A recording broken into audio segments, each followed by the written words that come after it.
humana más extraordinaria que ha podido pisar la tierra: Jesús nuestro Señor. Esa es la persona más extraordinaria que ha existido jamás. Sobre Jesús se han escrito millones y millones de libros, además de la Biblia, obviamente. Millones de teólogos, escritores, arqueólogos, personas de todos los campos y disciplinas, abogados, médicos, todo el mundo, cuando estudia la persona de Jesús, no es posible no maravillarse. Es imposible no maravillarse de Jesús. Es imposible. Y hoy no va a ser menos, porque nosotros venimos de un país que normalmente nos ha inyectado una cultura religiosa. ¿Qué significa la cultura religiosa? No solamente acudir a Jesús, también a su madre, también a sus primos, también a los santos, también a todo el mundo. Y eso ha calado hondo en la vida de la gente, porque la gente ha tenido un entendimiento de eso como algo muy sagrado. Pero cuando vamos a la Biblia nos encontramos con una realidad diferente.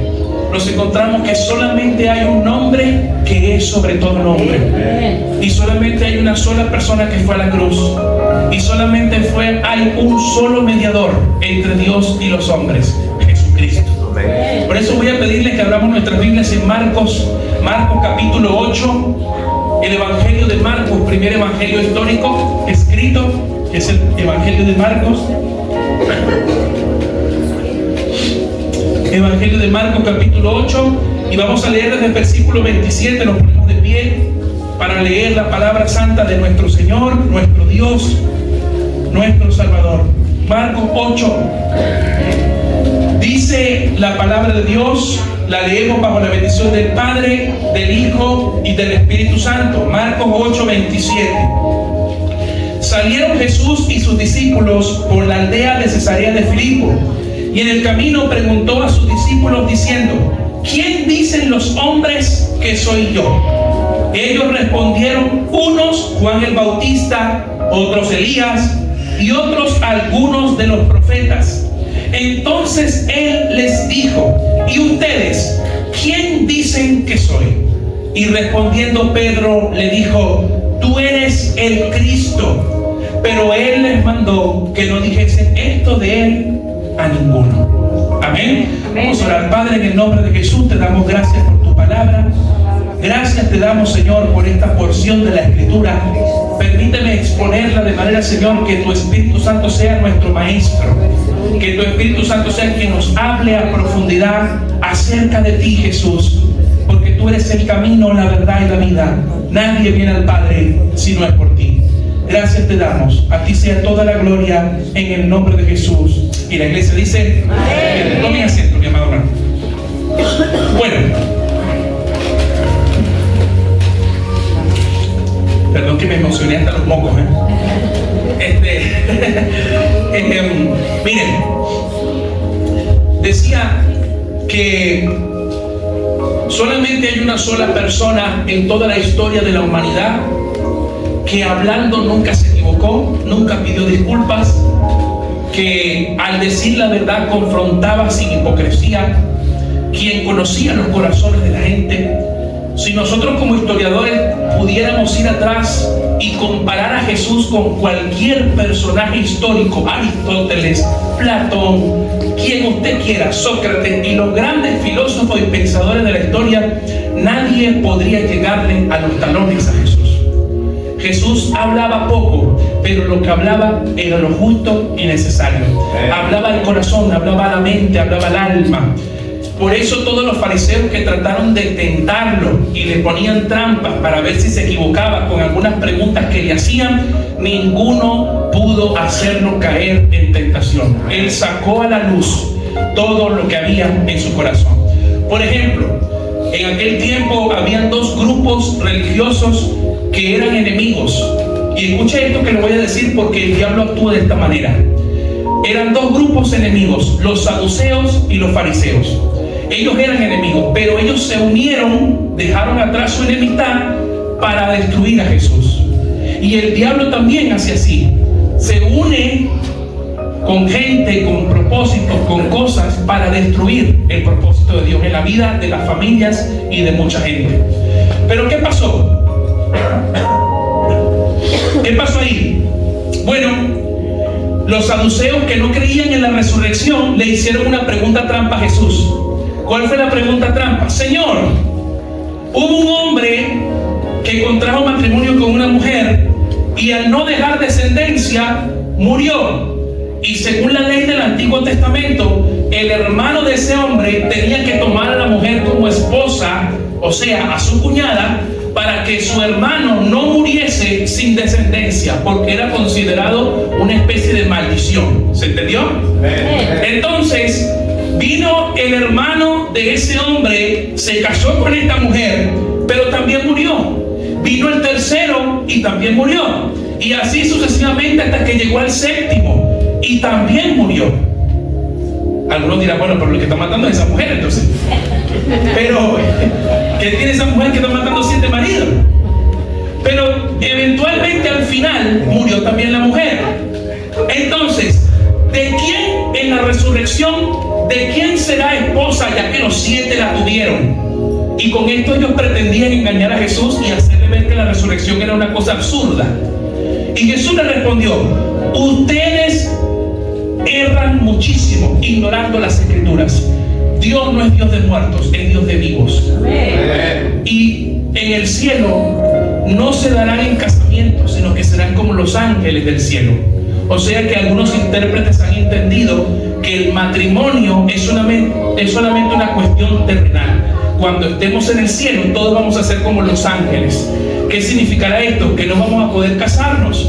Y no vamos a poder tener relaciones sexuales con nuestro cónyuge. Y no, porque todo lo que Dios va a hacer va a suplir todo eso. Todo lo que nosotros vivimos en la tierra es una pequeña pizca de las cosas que Dios va a hacer en el próximo siglo venidero. Amén. Amén. Entonces, ellos quedaron en ridículo tratando de sorprender a Jesús. Pero luego vinieron los fariseos. Al ver que Jesús le había callado la boca a los saduceos, sus enemigos, vinieron y le preguntaron: Señor, a ver, ¿qué te parece? ¿Es legal pagarle los impuestos al César? Y ahí también fue una pregunta trampa. ¿Por qué? Porque si Jesús decía, sí, es legal darle el impuesto al César, los judíos lo iban a considerar como traidores porque ellos estaban siendo oprimidos por los romanos.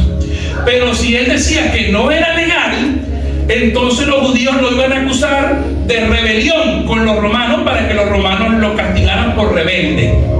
¿Se da cuenta? Pero ¿qué le dijo Jesús? Tráigame la moneda. ¿De quién es la imagen de esta moneda?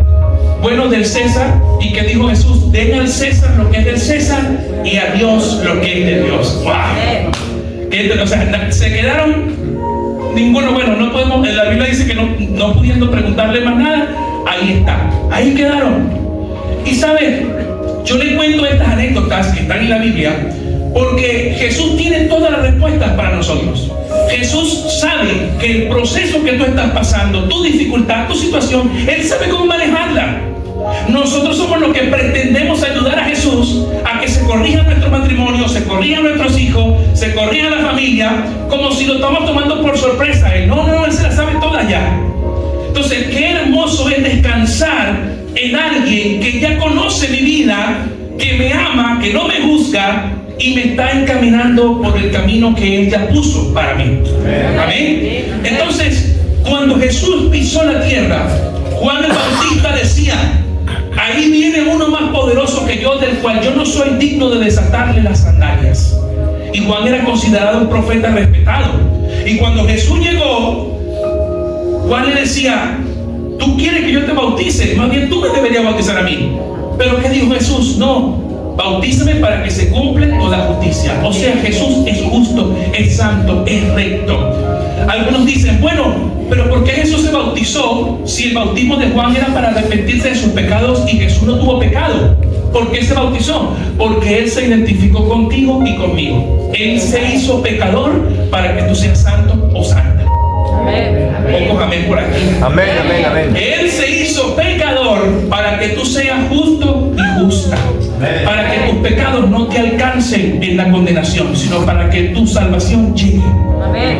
¿Se entiende esto? Amén. Entonces, Cuando Jesús presentó esto y comenzó su ministerio, Él empezó denunciando la hipocresía de los religiosos. Algo como lo que está pasando hoy en día. Nos encontramos con muchas trabas. Esto no se hace así, tú tienes que hacer esto, tienes que hacer aquello. Y mucha gente nos invita a cumplir una serie de cosas que nadie las cumple en realidad. Pero lo que debe hacer cada cristiano, cada predicador de verdad, es presentarnos a Jesús. A mí me han dicho, pastor, y si usted está evangelizando en la plaza y se encuentra con un católico, con un mormón, con un testigo de Jehová, y le dice, ¿a qué iglesia tengo que ir? Porque son tantas iglesias, imagínate. Yo no lo invito para ninguna iglesia primero, yo le hablo de Cristo. Porque una persona que no conozca de Cristo, no importa en qué iglesia esté, no se va a salvar. Esa es la realidad. Hechos 4:12 dice, y en ningún otro, no hay ningún nombre bajo el cielo dado a los hombres en quien podamos ser salvos. Solo en Cristo Jesús. Solo el nombre de Cristo salva. Y pastor, y todo lo que se va para Catamarca, de rodillas, a la Virgen de no sé qué cosa, la morenita, la morena, no sé cómo le dicen. Entonces, ¿qué pasa con esa Virgen? ¿Y saben dónde empezó todo esto, no? Después que Jesús resucitó y los apóstoles fueron encomendados a predicar el Evangelio, el cristianismo empezó a recibir persecución. Y después del año 313, que yo lo había dicho hace 2 domingos atrás, el emperador Constantino oficializó el cristianismo, como todo buen político, porque vio que el cristianismo estaba creciendo y para él no perder apoyo, institucionalizó el cristianismo como religión del Imperio Romano. Y al hacerlo, ahí pensó que se ganaría el apoyo de todos los cristianos que estaban creciendo, porque Cristo estaba creciendo con la iglesia. ¿Y qué pasó? Entonces empezaron las ideas sobre Jesús. ¿Y si Jesús es Dios? ¿Y si Jesús es hombre? Entonces, ¿qué hacemos con María? Y ahí empezó toda la discusión de María. Resulta que la Biblia nos habla lo justo y necesario que necesitamos saber de María. Pero como a nosotros nos gusta mucho inventar y nos gusta mucho exagerar las cosas, empezó la gente a pensar que María también podía recibir nuestra oración, nuestra intercesión, porque ella le dijo a Jesús que no había vino en la boda de Caná, y esto y aquello, y empezamos a decir cosas que la Biblia no nos enseña. Y empezó a crecer una devoción popular. ¿Cuántos de los que están aquí no aman a sus madres? ¿Hay alguien aquí que no ama a su madre? No, todos amamos a mamá. Y qué tierno es decir, bueno, ¿y cómo no vas a amar a la mamá de Jesús? Si es la mamá de Dios y todo esto, ella es la madre. Sí, ella es la madre. Pero ¿qué dice la misma María en Lucas capítulo 2? Ella dice, engrandece mi alma el Señor, mi Salvador. O sea, María también necesitaba un Salvador. María estaba cumpliendo un rol en el plan de salvación de Dios. Nadie le quita lo importante que fue María de llevar a Cristo en su vientre, de criarlo, de amamantarlo, de cuidarlo hasta que ya tuvo 30 años y ya empezó su ministerio a seguir. Pero más allá de eso, nosotros los evangélicos, como mucha gente piensa, ustedes odian a María. ¿Han escuchado eso? Ustedes no creen en la Virgen. No, sí creemos en ella, la respetamos, pero la María bíblica, no la María que se inventó la religión, no la María que supuestamente escucha las oraciones de todos, y solamente Jesús es omnipotente y omnipresente. ¿Cómo María puede escuchar mi oración y la oración del otro si realmente ella es una criatura de Dios? Ningún ser sobre la tierra puede hacer esto. Y además dice la Biblia en 1 Timoteo 2:5, hay un solo Dios y un solo mediador entre Dios y los hombres. ¿Quién? Jesucristo hombre. Solamente Él está día y noche intercediendo por ti y por mí. Algunos dicen, no, bueno, pero hay que llegar a María para que María le diga a Jesús, para que le diga al otro. Pero si yo puedo llegar a Jesús directamente, yo puedo ir a Jesús. La Biblia dice, acérquese confiadamente al trono de la gracia, con confianza te puedes acercar. Pero algunos piensan, algunos piensan que no, que es porque si yo me acerco a María, como Jesús no le va a negar a su madre lo que yo le pida a María, Jesús. Pero ¿cómo es eso? ¿Acaso nosotros le pedimos cosas a Dios para cumplir nuestros propios deleites y nuestras propias cosas, o para hacer la voluntad de Dios? La Biblia dice que lo que piden y no reciben porque piden mal, piden para sus propios deleites. Tenemos que pedir para la gloria de Dios, para su voluntad. Entonces Jesús entra en este terreno. No hay líder religioso en toda la historia que haya enseñado a amar a los enemigos como lo hizo Jesús, que haya perdonado a sus enemigos como perdonó Jesús. No hay ningún líder en la historia cuya tumba esté vacía. Solo la tumba de Jesús está vacía. ¿Y por qué está vacía? Porque resucitó de entre los muertos. Y sus mismos enemigos lo corroboraron. ¿Se acuerdan en Mateo? Más adelante, en Mateo capítulo 27, ¿qué dice? Que los fariseos, al darse cuenta que la tumba estaba vacía, le pagaron a los soldados romanos para que le dijeran a la gente que los discípulos se habían robado el cuerpo mientras ellos estaban dormidos. Y esa es la explicación de por qué la tumba está vacía. Ahora me sale una pregunta: ¿cómo se dieron cuenta ellos que los discípulos le robaron el cuerpo si estaban dormidos? Entonces, son cosas que están aquí para que uno pueda analizarlo. Y que la mentira siempre hay que pagarla. La verdad siempre es gratis. La verdad siempre es gratis. No tiene remedio la verdad. Y la verdad es la verdad. Cristo se levantó de los muertos. Ningún otro líder religioso, ni Buda, ni Mahoma, ni ningún líder religioso se levantó de la muerte por toda la humanidad. Porque Jesús murió en la cruz, incluso por aquellos que lo crucificaron. Por eso Él decía: Padre, perdónalos porque no saben lo que hacen. Imagínense el amor tan grande de Jesús para orar incluso por aquellos que lo humillaron, aquellos que lo escupieron, aquellos que realmente lo azotaron. Y cada azote, cada clavo, cada humillación que Jesús recibió fue por mí y fue por ti. Porque si Él no hubiera llegado a la cruz, nosotros no estaríamos aquí. Por eso es necesario, mis amados hermanos, que cuando nosotros vayamos avanzando en Cristo, no dejes que el orgullo te gane. Tú siempre tienes que predicarte la cruz a ti mismo. ¿Cómo es eso, pastor? De que a veces cuando avanzamos y logramos cosas y dejamos cosas atrás, decimos: gracias a Dios que logré esto. Yo logré esto, yo salí de esto. No. Tienes que predicarte la cruz siempre y decir: gracias a Él. Él fue que me sacó de esto. Él me ayudó. Él me dio vida. Él intervino en mi familia. Él hizo todo. Cuando tú te predicas la cruz, siempre hablas en tercera persona, nunca en primera persona. Porque tú no tienes ninguna responsabilidad de nada. Él lo hizo todo. Tú no tienes ningún mérito. Él lo hizo. Yo no tengo ningún mérito. Si fuera por mí, yo no estaría aquí. Porque mi humanidad me aleja de Jesús. Pero el amor de Jesús me atrae. Me atrae. Es su misericordia, mis amados hermanos. Amén. Ahora, aquí hay algo interesante. En el versículo que acabamos de leer, Marcos 8:30, Jesús dice: pero Él le mandó que no dijesen de esto de Él a ninguno. O sea, uno se pregunta: ¿pero por qué Cristo no quería que le dijera a la gente que Él era el Cristo? Bueno, porque los judíos tenían una interpretación equivocada de quién era el Mesías. Ellos pensaban que el Mesías iba a ser un rey político que iba a sacar una espada y los iba a liberar del imperio romano y se iba a convertir en un rey. Pero por eso, cuando Jesús fue cambiando esa perspectiva, porque no es ese el trabajo del Mesías, los judíos empezaron a aborrecerlo, a odiarlo, a entender que no era el Mesías que ellos esperaban. Por eso Juan el Bautista, cuando está preso, habiendo visto su gloria, le dice: che, ¿serás tú el que había de venir o viene otro? ¿No han leído esa parte de la Biblia? Cuando Juan el Bautista empieza a dudar. ¿Y por qué empieza a dudar? Porque él está preso. Y él como: ¿por qué yo estoy preso si yo sabía que Jesús era el Mesías? ¿Cómo es esto? Y caí preso. ¿Por qué? Porque no era esa la misión de Jesús, la que ellos creían. La misión de Jesús era instaurar un reino espiritual, no un reino político. Es por eso que Jesús le responde: díganle a Juan el Bautista, los ciegos ven, los sordos escuchan, los cojos saltan, y a los pobres es anunciado el Evangelio. Es decir, todos los milagros que Jesús hizo son la demostración de que Él era quien decía ser. Amén. ¿Estamos aquí, iglesia? Perdón, que sigo conmovido, ¿no? Dice Juan 10:30. Algunos dicen: pero Jesús nunca dijo que Él era Dios. Él dijo que Él era el Hijo de Dios. Bueno, miren lo que dice Juan 10:30. Juan 10:30 dice: yo y el Padre uno somos. Entonces los judíos volvieron a tomar piedras para apedrearlo. Jesús les respondió: muchas buenas obras les he mostrado de mi Padre. ¿Por cuál de ellas me van a apedrear?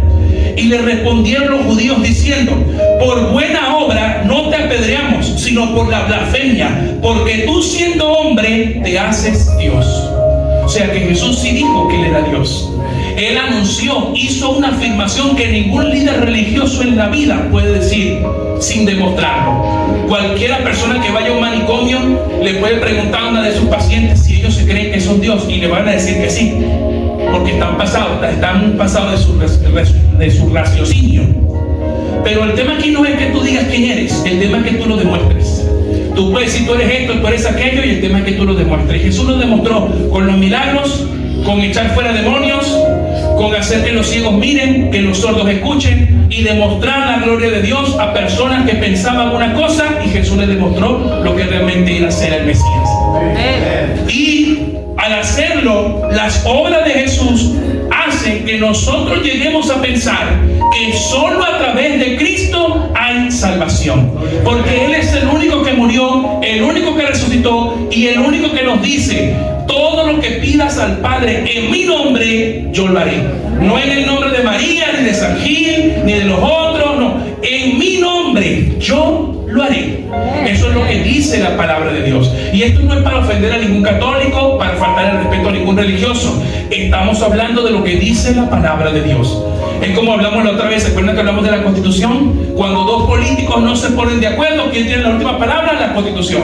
Entonces, cuando dos cristianos no se ponen de acuerdo, la última palabra la tiene la palabra de Dios. Porque ella es nuestra guía, nuestro manual. No hay palabra más alta que la palabra de Dios, ni siquiera la del pastor, ni de la iglesia, de nadie. La Biblia es la única máxima autoridad infalible. Amén. Eso lo hablamos el domingo pasado cuando hablamos de la sola escritura. Pero hablar solo de Cristo implica no solamente saber que a través de Cristo hay salvación, sino que conozcamos a Cristo de verdad, conozcamos su obra. ¿Sabe? Todo cristiano tiene que tener un deseo, no solamente de conocer a Jesús, sino de ser conocidos por Él. ¿Qué significa esto? Lo voy a explicar bien. Cualquier persona atea o que no crea en Dios puede conocer a Jesús o puede conocer de Jesús. Alguien le habla, él puede leer un libro, una Biblia y conocer de Jesús, pero eso no significa que ese ateo sea conocido por Él. Ustedes se acuerdan que Mateo 7:21 Jesús dice: no todo el que me diga Señor, Señor entrará al reino de los cielos. ¿Se acuerdan de ese pasaje? Pero después, en el fondo, en la respuesta de esas personas, ellos le van a decir a Jesús: pero Señor, nosotros no hicimos muchos milagros en tu nombre, profetizamos en tu nombre y echamos fuera demonios en tu nombre. ¿Y qué le va a responder Jesús? Apártense de mí, hacedores de maldad, yo nunca los conocí. Amén. O sea, ustedes nunca fueron míos. ¿Se entiende esto? Amén. No es que Jesús no supiera que ellos eran falsos, es que nunca tuvieron una relación con Cristo. No significa que no es que no fueran santos o que fueron demasiados pecadores o que no. El falso siempre va a decir que está bien. El falso nunca va a reconocer sus errores. El falso nunca va a pedir perdón. El falso siempre se va a creer por encima de los demás. Ahí es donde tú te vas a dar cuenta que es falso.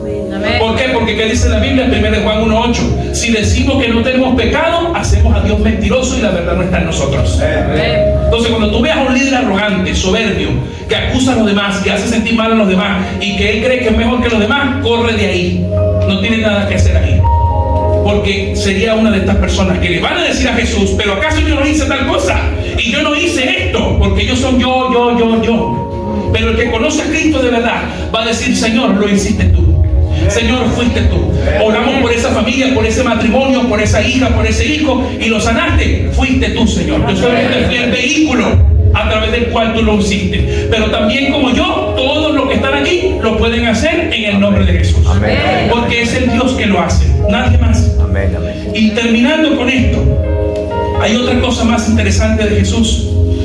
En la crucifixión, cuando Jesús fue crucificado y estaba diciendo las últimas palabras, Él dijo lo siguiente. En Juan capítulo 19, no lo busquen, estoy simplemente aquí adelantando lo que quiero decir. A Jesús dio una declaración que mucha gente se pregunta: ¿qué significa eso? Porque Jesús dijo: Padre mío, Dios mío, ¿por qué me has desamparado? ¿Han escuchado eso? Y mucha gente se pregunta: ¿pero cómo puede ser que el Padre lo desamparó si ellos están unidos, son indivisibles? Porque en ese momento Él estaba sufriendo literalmente el castigo que te correspondía a ti y me correspondía a mí. Todo el pecado de la humanidad estaba en ese momento sobre la cruz de Cristo. Él estaba sufriendo literalmente el castigo de temporal del infierno. Y Dios no puede tener nada que ver con eso. Dios el Padre. Este es uno de los misterios más grandes de la teología. ¿Por qué se separó Jesús del Padre? Porque Jesús estaba cargando con el pecado de toda la humanidad y se sintió verdaderamente solo y abandonado. Porque Dios el Padre, que es santo, no quiere nada que ver con el pecado. Por eso necesitaba que Cristo muriera para que tú y yo pudiéramos acercarnos a Él. Porque si Cristo no está, no nos podemos acercar al Padre, porque somos tan pecadores que no tenemos nada que ver con su santidad. Por eso Pedro estaba en lo correcto cuando él decía: Señor, apártate de mí porque soy pecador. Y eso es lo que pasa cuando alguien santo viene y me hace sentir incómodo porque es santo y yo soy pecador. Me hace sentir incómodo Jesús. ¿Por qué? Porque yo tengo cosas que pueden manchar su santidad. Pero ¿qué hizo Él? Él se llevó ese pecado a la cruz y Él sufrió el abandono del Padre. Imagínense, los tres, Padre, Hijo y Espíritu Santo, han estado juntos toda la eternidad. Y por esas 3 horas, Él estuvo literalmente solo.